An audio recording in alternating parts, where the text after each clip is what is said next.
예, 오늘은 잠언 31장에 와 있습니다. 지난번에 르무엘 왕에게 그의 어머니를 통해서 하나님께서 주신 말씀을 1절서부터 9절까지 봤죠. 왕이 갖춰야 될 덕목, 또 왕이 해서는 안 되는 일들, 이렇게 해서 아마 참 솔로몬도 왕이었고 또 이 땅에 우리 주 예수 그리스도를 섬기는 우리가 왕과 제사장으로 우리를 삼으셨다고 하시는 주님의 말씀에 입각해서 우리 자신들에게도 영적으로 얼마든지 적용이 가능하다, 이렇게 말씀을 드렸습니다. 오늘부터 아마 오늘 그다음에 다음 주 이렇게 두 번에 걸쳐서 나누어서 살펴보게 될 이 현숙한 여인에 관한 주제는, 여기 오늘 보시면 10절에 누가 현숙한 여인을 찾겠느냐, 그녀의 값은 루비보다 훨씬 더 나가느니라 하면서 이제 이 11절서부터 그 여인의 특성에 대해서 쭉 설명을 하는데, 1차적으로는 이 땅에 살고 있는 모든 여자들에 대해서 하나님께서 기대하시는, 하나님께서 가장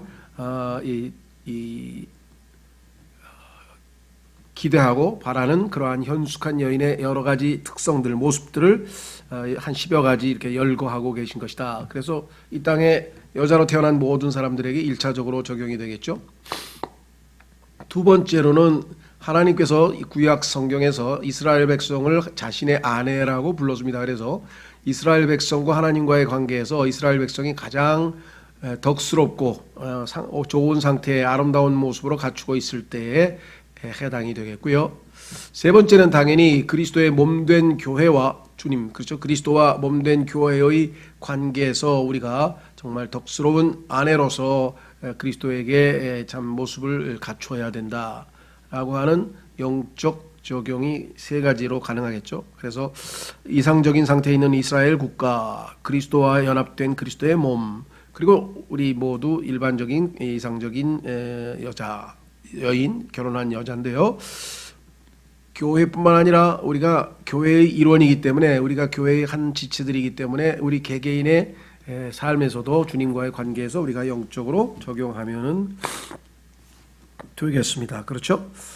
자, 그래서 오늘 10절에 보시니까 현숙한 여인이라고 해서 이 현숙한이라고 하는 표현이 나와 있는데, 성경에서 현숙한 여인이라고 이렇게 정확하게 부름을 받은 그런 이름을 달고 있는 여인은 룻기에 나옵니다. 룻기 3장 11절에 보면은 보아스가 현숙한 여인으로서 룻이 당시에 소문이 났다. 그래서 이렇게 칭찬하는 장면이 나오죠. 예, 그래서 주님의 몸된 교회를 예표하고 있는 룻이 현숙한 여인으로 평가를 받았다면, 비록 지금 현재 우리의 주님의 몸된 교회로서의 상태는 라오디게아 교회의 상태처럼 정말 뜨겁지도 아니하고 차갑지도 아니한 그러한 영적으로 잘못된 상태에 놓여 있지만, 주님께서 오셔서 우리가 호련히 영광스러운 몸으로 바뀌고 주님의 몸된 교회가 온전하게 세워질 그때가 되면 현숙한 여인이 될 것이다 라는 것을 우리가 한번 미루어 짐작해 볼 수가 있습니다.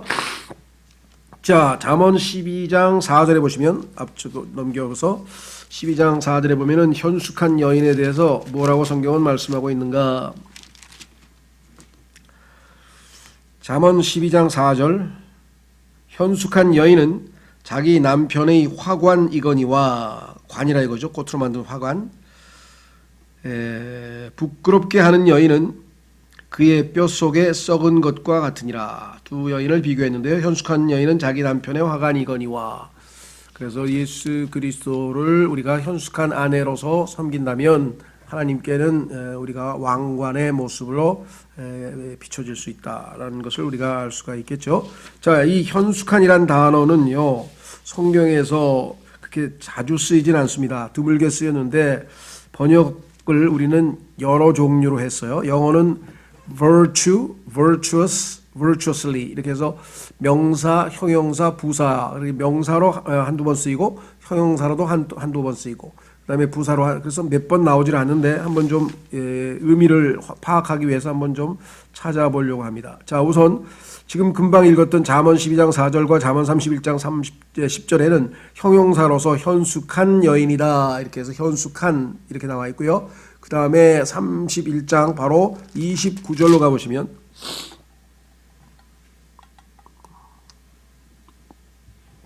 31장 29절에 가보시면 많은 딸들이 덕스럽게 행하였으나 그대는 그들 모두보다 뛰어나다 하느니라. 여기 보시면 덕스럽게, 요 덕스럽게라고 하는 표현으로 부사로 번역할 때는 덕스럽게라고 이렇게 번역을 했습니다. 현숙한이라고 하는 형용사 대신에 덕스럽게 이렇게 표현을 했는데 실제로 이 덕스럽게는 어디에 또 나오느냐 한번 확인해 보겠습니다. 베드로후서 신약에서는 베드로후서에 3번에 걸쳐서 언급되어 있는데 베드로후서 1장 베드로후서 1장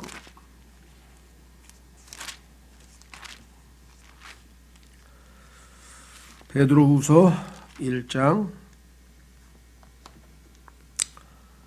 3절 베드로후서 1장 3절에 보시면 우리를 부르사 영광과 덕에 이르게 하신 분을 아는 것을 통해 그분의 신성한 권능이 생명과 하나님의 성품에 속한 모든 것을 우리에게 주셨도다. 자, 여기서 영광과 덕에 속한이라는 표현을 때 이 덕이라고 하는 말이 바로 virtue, 아까 얘기했던 그 현숙한의 명사형입니다. 영광과 덕에 이르게 하신 분이라고 되어 있고요. 5절로 가시면 이것과 더불어 열심을 다하여 너희의 믿음의 덕의 지식의 절제를 더하라 했을 때 믿음의 덕을 더하라 했을 때 이 덕이 바로 금방 얘기했던 3절에 나와 있는 virtue이라고 하는 거죠. 그래서 우리는 덕이라고 하는 것은 도덕적 능력을 나타내는구나. 예수 그리스도를 믿고 구원을 받은 그리스도인은 주님이 가지고 계신 그 도덕적 능력이 우리의 삶에서 표출되어져서 우리가 죄를 이길 수 있는 힘, 그다음에 선을 행할 수 있는 힘이 생긴다. 그래서 도덕적 능력을 나타낼 때 쓰이는 표현이 바로 덕이라고 하는 표현인데 안타깝게도 우리 그리스도인이 영적으로 성장할 때 분명히 순서가 여기 5절에 보면 믿음의 덕의 지식을 이렇게 나가야 되는데 이 덕을 건너뛰고 넘어가는 사람들이 너무나 많은 것 같아요. 그렇죠? 그래서 그 변화된 모습을 사람들이 보지 못하기 때문에 어떻게 그리스도인의 행실이 믿지 않은 사람들보다 못하는가라는 우리가 지적을 받을 때가 많죠. 그렇죠? 그래서 우리는 지식에 이르기 전에 덕을 먼저 순서대로 밟아야 됩니다. 믿음 다음에는 덕. 제 예수님 믿고 변화됐어. 달라졌어. 행실도 달라지고 말도 달라지고 사람을 대하는 자세도 달라지고 많은 면에서 덕을 쌓다.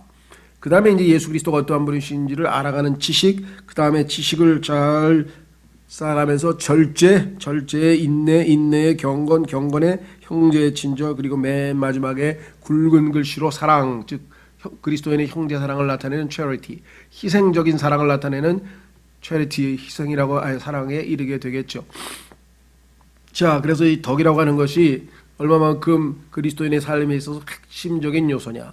구원받은 즉시, 믿음으로 구원받은 즉시 우리에게 첫 번째 단계는 바로 이 덕이다라는 사실을 우리가 놓쳐서는 결코 안 되겠다라고 말씀을 드리고요. 빌립보서 4장 8절로 가시면 우리가 그리스도인으로서 이 땅에서 생각해야 될 것들은 어떤 것들이냐. 순수하고 정직한 것들을 생각하라 하면서 쭉 열거가면서 여기 역시 덕에 속한 것에 대한 이야기가 나옵니다. 우리가 이 마지막 세상에서 수없이 많은 정보들이 우리에게 지금 들어옵니다.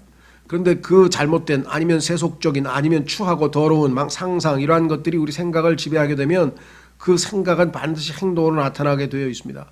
그래서 너무나 많은 사람들이 사람들의 생각을 지배하기 위해서 정말 온갖 종류의 정보, 그다음에 유튜브, 그다음에 무슨 온갖 비디오, 그다음에 무슨 브이로그, 무슨 로그, 그다음에 책을 포함해서 하여간 어떻게든 우리의 머릿속에 생각을 집어넣어서 그 생각을 하는 사람은 그 행동을 하게 되어 있죠.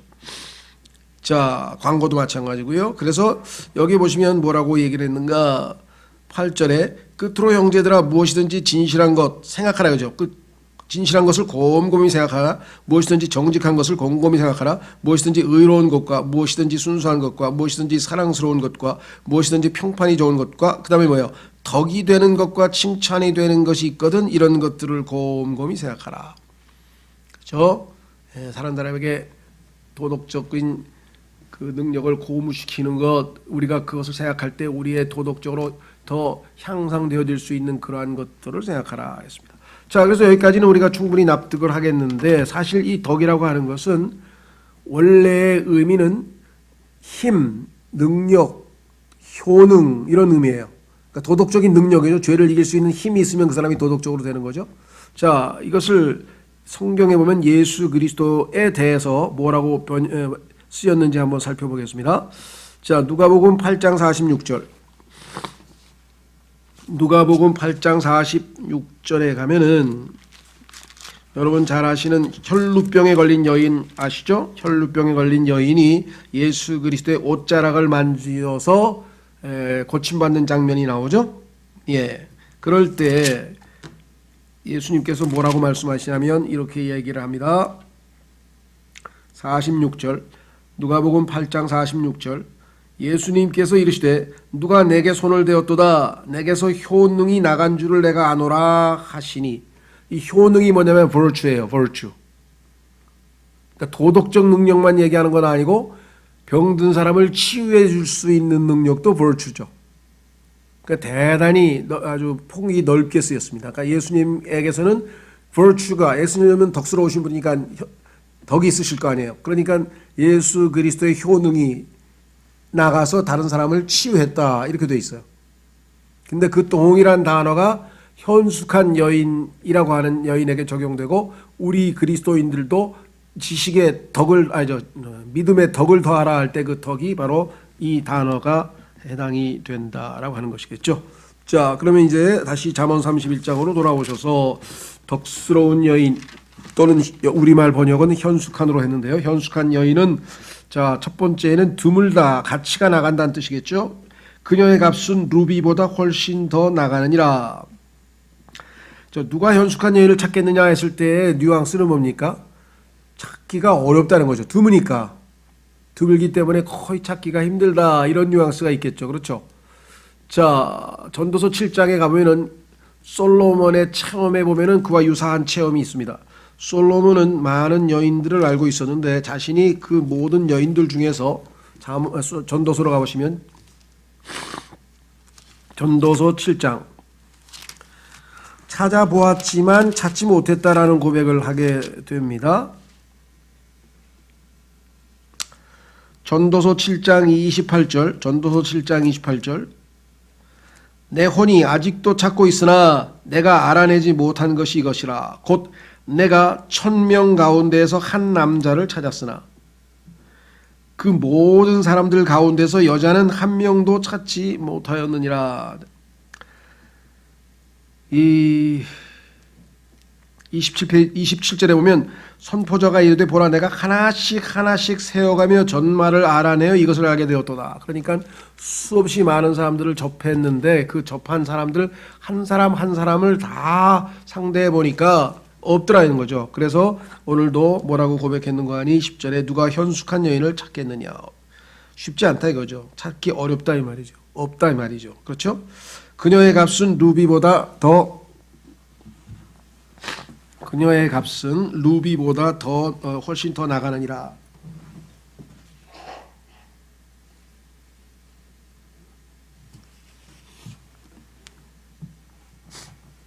예, 제가 잠깐 콧물이 나서.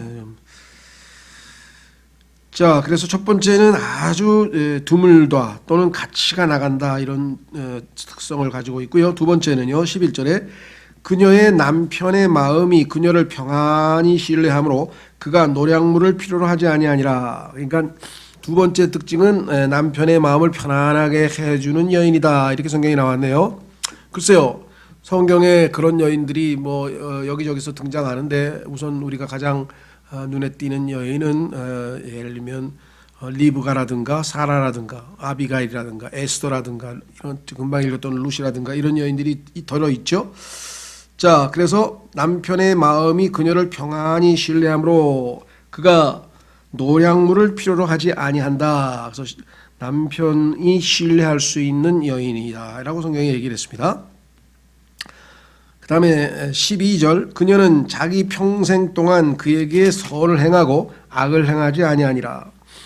훌륭한 여인들이 많이 있어서 남편에게 잘하는, 남편을 잘 섬기고 하는 여인들이 많지만 여기에서 한 가지 우리가 주목해야 될 것은 평생에라고 하는 표현이 나와 있네요. 평생에. 그렇죠. 쉽지 않은 일이겠죠. 우리가 정말 평생 동안이라고 하는 말이 쉽게 쓰일 수 없는 말인데 중간에 그 여건이 어렵고 힘들 때 그렇지 못할 경우도 충분히 발생할 텐데 항상이라 그래요. 항상 평생 동안에 좋은 일만 했다. 자, 예수 그리스도께서 우리에게 행하신 일들에 보면은 예수님은 항상 우리에게 선을 행하신 분이시라고 성경에 나와 있죠. 근데 과연 우리는 예수님께 항상 선을 행하고 사는지 잘 모르겠습니다. 어떻게 생각하세요? 나의 삶이 예수님처럼 다른 많은 사람들에게 유익을 끼치고 선을 가져다 주는가 한번 다시 생각해 볼 일이겠죠. 자, 그래서 우리는 그 다음 특징으로 넘어가 보겠습니다. 이렇게 선을 행하고 악을 행하지 아니하는 도덕적 능력이 있는 여인일 뿐만 아니라 이 여인의 특징은 또 무엇인가? 성경에 보니까 그녀는 양털과 아마를 구하여 기꺼이 자기 손으로 일하고. 자, 요거 가기 전에 우리 한 가지 뭐라 그럴까요? 동서양을 막론하고 이 남편들이 아내를 자랑할 때 네 가지를 얘기한다 그래요. 여기 보면은 11절과 12절은 지금 남편에게 어떤 자세로 살았는가, 어떻게 남편을 대했는가가 이 여인이 덕스러운 여인임을 입증하는 증거가 됐죠. 그런데 뭐 성경에 나와 있는 건 아니지만 정확하게 우리가 이렇게 똑같이 나와 있는 건 아니지만 전반적으로 봤을 때 성경에 부합하는 네 가지를 일반적으로 동서고금을 막론하고 남편들이 아내 자랑을 할 때 그렇게 한다고 하는데, 그게 첫 번째는 내 아내는 아이들을 잘 돌본다. 자녀를 잘 키우고 잘 돌보는 것에 대해서 남편들은 아내들에 대해서 자랑을 한다고 합니다. 두 번째는 잔소리를 안 한다는 얘기가 들어가 있네요. 잔소리를 안 한다. 세 번째는 소득, 남편이 벌어온 그 소득 내에서 살림을 알뜰하게 잘한다. 낭비를 안 한다. 네 번째는 아침에도 아주 새벽같이 자기가 일 나갈 때에도 빠지지 않고 늘 따뜻한 아침을 차려준다. 그거를 굉장히 동서고금을 막론하고 자랑한다고 하네요. 그러니까 그 옛날 얘기라 생각하기 쉽지만 동서고금을 막론하고 남자들이 여자들에게 고마워하고 참 훌륭하다, 내 아내는 훌륭하다고 생각할 때 이 네 가지를 떠올린다라고 얘기를 했는데, 오늘 성경에 보니까 그런 특성을 다 갖추고 있네요. 11, 12절이 남편에 대한 것이고요. 그 다음에 13, 14절은 경제적인 문제가 언급되어 있습니다. 그렇죠. 그녀는 양털과 아마를 구하여 기꺼이 자기 손으로 일하고. 여러분 생각할 때는 일하는 여자, 요즘에 뭐 우리 주변에 굉장히 많습니다. 성경에서 정말 누가 봐도 이 자발적으로 열심히 일하는 여자의 표상은 리브가였죠. 그렇죠? 아브라함이 엘리에셀을 보내서, 자기 종을 보내서 아들의 신부감을 구해오려고 할 때 어떻게 했습니까? 자기가 이 중간에 우물가에서 그 리브가가 와서 자기에게 물 좀 먹겠다 그랬더니 물을 길어오면서 한다는 소리가, 당신 낙타들에게도 내가 물을 다 주겠다. 그래서 그 여러 마리의 낙타가 물을 먹을 수 있도록 계속해서 부지런히 물을 길러 오는 그 모습을 보고, 하나님께서 우리 주인 이삭이죠. 주인의 아들인 이삭을 위해서 점지해 주신 아내가 바로 이 여자구나 하고 성령께서 깨닫게 해주셨다고 엘리에셀이 고백하는 것을 보게 됩니다. 그래서 리브가가 바로 그 표상인데요. 참 여기 나와 있는 것처럼 자기 손으로 일하는데 시키지도 않고 부탁도 안 했는데 기꺼이 했잖아요. 이게 얼마나 놀라운 일입니까? 자발적으로. 낙타에게 물 달라는 소리 부탁 안 했죠? 기억하시죠? 그런데 자기가 먼저 낙타를 위해서도 내가 물 터오니까 다 먹을 때까지 계속 길러올 테니까 기다리시라고 이렇게 이야기한 것을 우리가 보게 됩니다. 자, 그래서 정말 기꺼이 일하는 여인, 그 다음에 14절, 상인들의 배들과 같아서 멀리서 자기 양식을 가져오며, 또 아직 밤일 때에 새벽같이 일어났다 그러네요. 우리도 과거에 보면 정말 이 밤에 이 새벽같이 일어나서 자녀들 도시락 또 남편 도시락 뭐 아침 뭐 하여간 참 바쁘게 일하셨던 옛날 그 부모님들 생각이 나는데요. 또 아직 밤일 때에 일어나 자기 집안 사람들에게 먹을 것을 주고 자기 여종들에게 몫을 정하여 주며, 그러니까 13, 14, 15의 경우에는 아주 가정 경제를 잘 책임지는 그 지혜로운 여자였다라고 성경에 나오죠. 그래서 신약 시대의 교회에서도 나이 든 자매님들이 젊은 자매들에게 이와 같은 것을 좀 교육하라, 가르치라라고 사실 되어 있습니다. 근데 참 요즘에는 너무 뭐라고 표현해야 되나요? 그와 같은 것들이 잘못하면 간섭이라고 생각될 수도 있기 때문에 쉽사리 잘 안 하시려고 하지만 사실은 성경에서 바로 그와 같은 덕목을 가르치라라고 성경에 되어 있습니다. 한번 확인해 보겠습니다. 디모데전서 5장으로 가면, 교회 안에서 만약에 이 나이 드신 자매님들이 자신의 삶의 지혜와 남편을 어떻게 섬겨하고 자녀는 어떻게 키워야 되고 이러한 것들에 대해서 지혜롭게 잘 조언해 주는 것은 꼭 필요한 일이고 반드시 해야 될 일이라고 성경에 분명하게 나와 있습니다. 자, 뭐라고 써 있나 한번 보겠습니다. 디모데전서 5장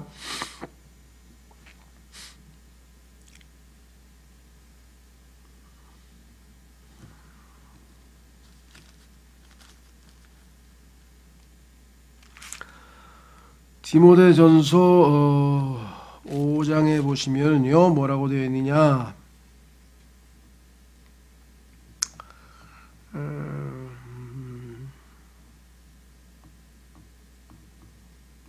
잠깐만요.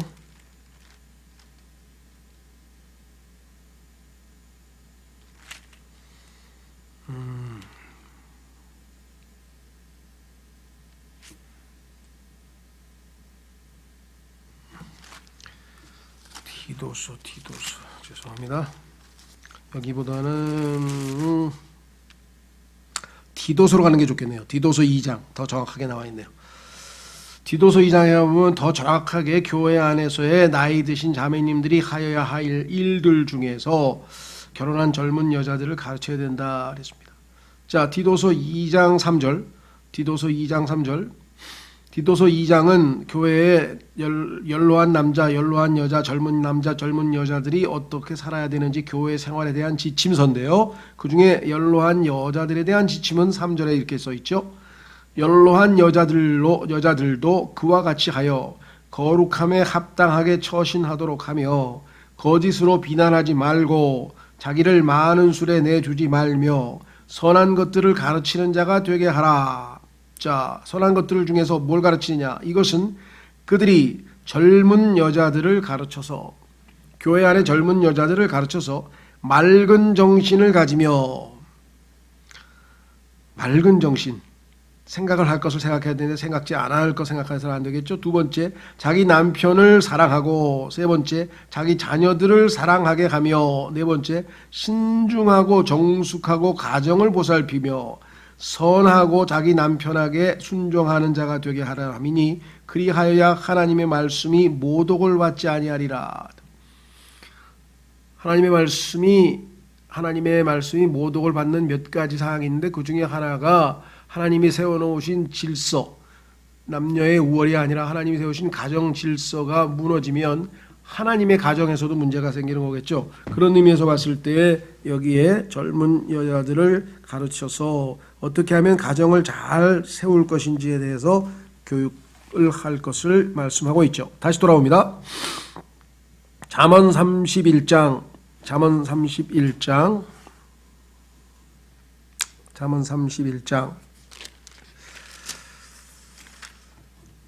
예, 13, 14, 15절까지 봤죠? 그 다음에 우리 16절서부터 보겠습니다. 16절서부터. 밭을 깊이 살펴보고 그것을 사며 자기 손에 열매를 가지고 포도원을 세우며 힘있게 허리를 동이고 자기 팔을 강하게 하며 자기의 장사하는 일이 잘 되는 줄을 깨닫고 밤에 등잔불을 끄지 아니하며 자기 손을 물레가락에 대고 손으로 물레 실패를 잡으며, 정말 아주 살림살이 잘하는, 여기 보면 이제 밭을 산다는 얘기는 뭐 부동산 투기하라는 얘기가 아니라 여기서 얘기하는 것은 가정에서 옛날에는 다 자급자족 아니겠습니까? 그러니까 좋은 밭을 사야지만 거기서 농산물 또 밭에서 가족들이 먹어야 될 여러 가지 요즘에 텃밭 가꾸는 것처럼 잘 가꿔야 되기 때문에 그 밭이 좋은지 안 좋은지 잘 살펴봐서 그렇죠? 땅의 질을 잘 파악한다는 얘기는 그만큼 익숙하다는 얘기 되겠고요. 그 다음에 씨를 그 포도원을 세울 때에도 포도씨를 잘 간수해서 그 다음에 포도 농사 지을 때 자기가 간수해 놓은 그 씨를 사용할 수 있도록 그렇게 한다는 거죠.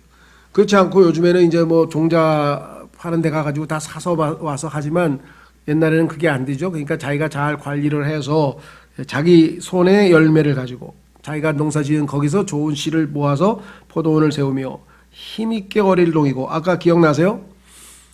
이 현숙한이라고 하는 단어는 힘과 관련이 되어 있고 리브가가 낙타가 먹을 물들을 다 그렇게 아주 힘차게 열심히 이렇게 길러오는 것을 보면 아주 힘든 일도 앞서 한다는 얘기겠죠.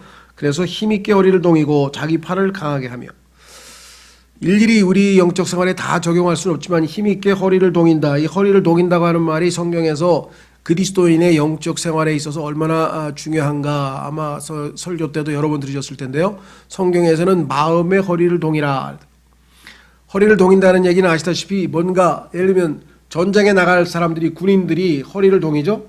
전장에 나갈 사람들이 완전 군장을 하고 허리를 딱 졸라매야지만 이제 이 힘을 쓸 수 있는 그런 상황이라는 거죠.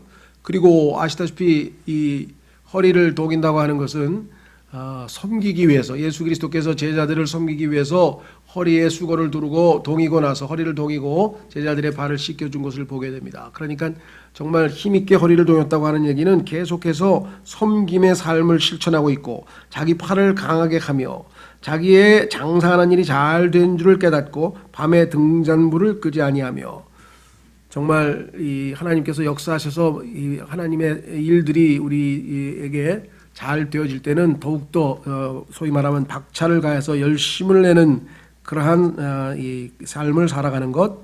그 다음에 자기 손을 물레가락에 대고 손으로 물레 실패를 잡으며 이 모든 것들이 삶의 아주 이 디테일한 가정의 모든 필요한 것들을 다 일일이 책임지고 잘 해나가는 모습들을 하나하나 이 삶에서 실천하는 모습을 보여주고 있음을 우리가 알게 됩니다. 그렇죠? 자, 그 다음에 19절부터 21절까지 20절부터 21절 가난한 자들에게 손을 내밀고 참으로 궁핍한 자들에게 손을 뻗으며 덕스러운 여인에게 있어서 자기 자신만 또 자기 가족만 잘 챙기고 보살피는 것이 아니라 성경에 그렇게 나와 있죠. 가족을 집을 지키라 keepers at home이라고 해서 가정을 잘 지키는 것은 물론이고 손님 대접을 또 잘했다. 저기 보시면 그 손님 중에서 이제 가난한 자들이네요. 가난한 자들에게 손을 내밀고 참으로 궁핍한 자들에게 손을 뻗으며 자기 집안의 모든 사람들이 주홍색 옷을 입었으므로 눈이 와도 자기 집안 사람들로 인해 두려워하지 아니하고 그러니까 겨울 옷 준비까지 다 끝마쳐놔서 사전에 모든 것을 잘 대비하는 미리 준비하는 그러한 아주 치밀함을 보이는 여인으로 여기 나와 있습니다. 그러니까 얼마나 참 덕스러운지 이것 하나하나를 우리가 참 살펴보면 하나님께서 우리 자신에게도 그리스도인으로서 예수 그리스도의 신부로서 우리가 갖춰야 될 덕목이 무엇인지를 우리가 한번 살펴볼 수가 있죠. 그렇죠. 우리나라에서는 제일 이렇게 높임을 받는 뭐라 그럴까요? 여자가 신사임당이라 그러나요? 신사임당 말고 또 있나요? 하여간 제 기억으로는 한석봉의 어머니는 어머니고 이제 여자로서는 아마 신사임당인 것 같은데요.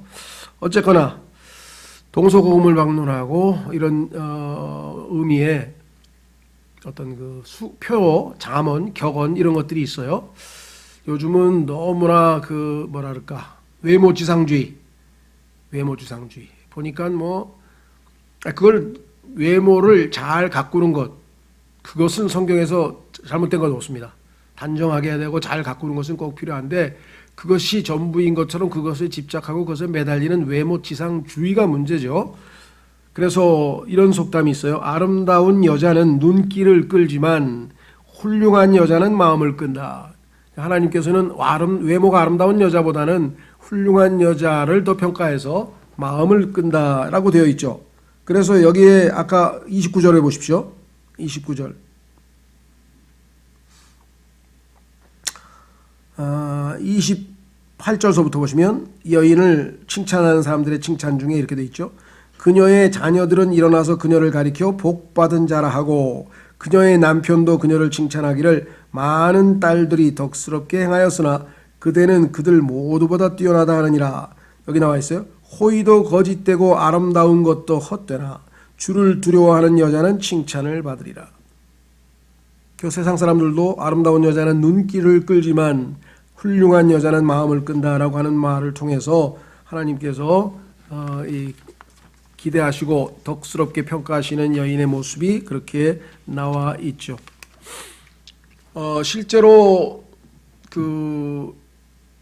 있었던 일로 알려져 있어요. 근데 그 사람이 이름이 지금 정확하게 안 나와 있는데 이런 실제 일어난 일 중에 그 덕스러운 여인 중에 한 사람이겠죠. 길을 가는데 아마 그 길에 도시의 그 빈민, 우리를 뭐 노숙자 비슷한 사람이겠죠. 빈민가에서 바닥에서 아마 길가에서 이제 햇빛이 따갑게 내려쬐는데 거기서 술이 취해서 잠이 든 남자를 보고 한 아주머니가 이렇게 지나가면서 자기 주머니에서 손수건을 꺼내가지고 얼굴을 덮어줬어요. 여러분들 지금 술 취해서 누워있는데 햇빛이 얼굴에 쨍쨍 내리쬐면 그 얼마나 고통스럽겠어요. 나중에 얼굴 다 타버릴 텐데. 그래서 그 손수건으로, 레이스가 달린 손수건으로 얼굴을 이렇게 덮어줬는데, 그리고 나서 1시간쯤 되어가지고 이 남자가 깨어났어요. 보니까 거기에 누군가가 자기의 얼굴을 가려줬잖아요. 그래서 너무나 감사해서 이렇게 보니까 그 레이스에 손수건에 이름이 써 있는 것이에요. 그래서 그 이름이 누구인지를 찾아서, 동네니까 찾아서 그 자기에게 준 여자에게 가서 먼저 사과를 했답니다. 자기에게 그렇게 자기가 그와 같이 추한 모습을 보인 것을 사과하고 그렇게 친절을 베풀어 주신 것에 대해서 감사하고, 그런데 그 여인이 그리스도인이셨어요. 그래서 그 여인이 복음을 전하게 되고 그 즉시로 사과하고 감사하고 즉시로 구원을 받았는데, 그 즉시로 술을 끊고 10년이 되기 전에, 그 후 10년이 되기 전에 이 사람이 미국의 법무부 장관이 됐다고 합니다. 그 있었던 여인 이야기가, 에피소드가. 그래서 정말 그 가난한 어려운 사람에 대해서 보인 그 친절 하나가 얼마만큼 큰 결과를 가져왔는지를 아마 보여주는 에피소드로 많이 알려져 있는 것 같아요. 자, 그래서 오늘 우리는 아까도 말씀드린 것처럼 여기 나와 있는 이런 여인은 이상적인 여인이겠죠. 그리고 주님의 몸된 교회도 마찬가지로 이런 목표를 향해서 나아가지만, 성장해 가지만 우리가 이와 같이 정말 열몇 가지 모든 조건을 다 갖추고 있는 그런 것은 우리가 완성되어졌을 때, 자, 우리의 현재의 모습을 바라보면 정말 이해 가능할까 싶지만 우리 안에서 일하시는 분은 하나님이시기 때문에 가능하다. 한번 확인해 보겠습니다. 이것을 우리가 실천하기 전에 확고하게 믿음으로 우리가 나아가야 되겠죠. 자, 빌립보서 1장 6절. 빌립보서 1장 6절. 우리가 그리스도인으로서 이것을 우리 삶에 적용하기 위해서는 첫째로 우리 안에서 일하시는 분은 하나님이시라는 사실을 우리가 놓쳐서는 안 되겠죠. 빌립보서 1장 6절.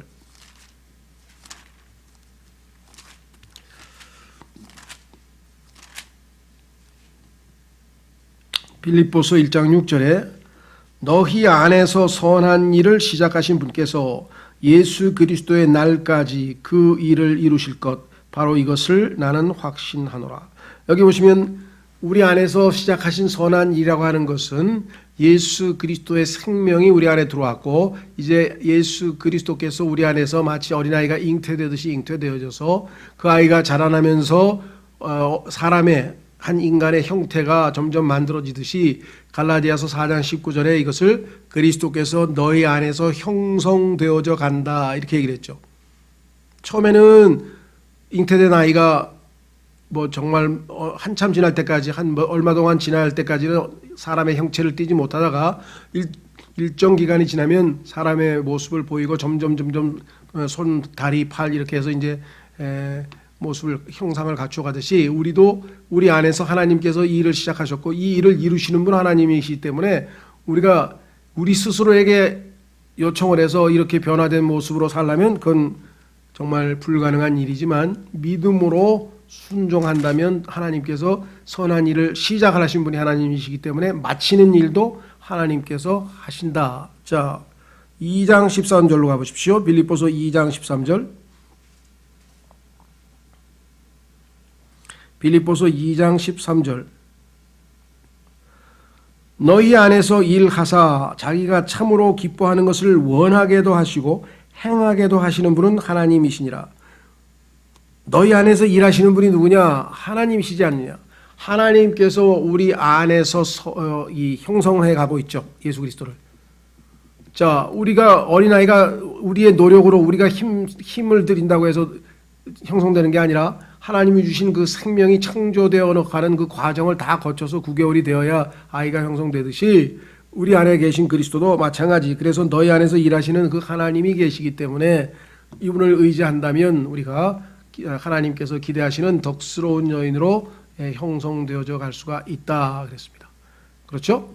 그것이 하나님의 최종적인 목적이라고 로마서 8장에서도 말씀하셨고 그 다음에 요한일서에서도 말씀하셨고 곳곳에서 하나님의 마지막 목적은 우리를 정결하고 덕스러운 현숙한 그리스도의 아내로 온전히 준비시켜 가시는 것입니다. 그러니까 지금도 우리를 마치 조각 작품을 새겨가듯이 우리에게 지금 모습을 갖춰가고 있는 중이죠.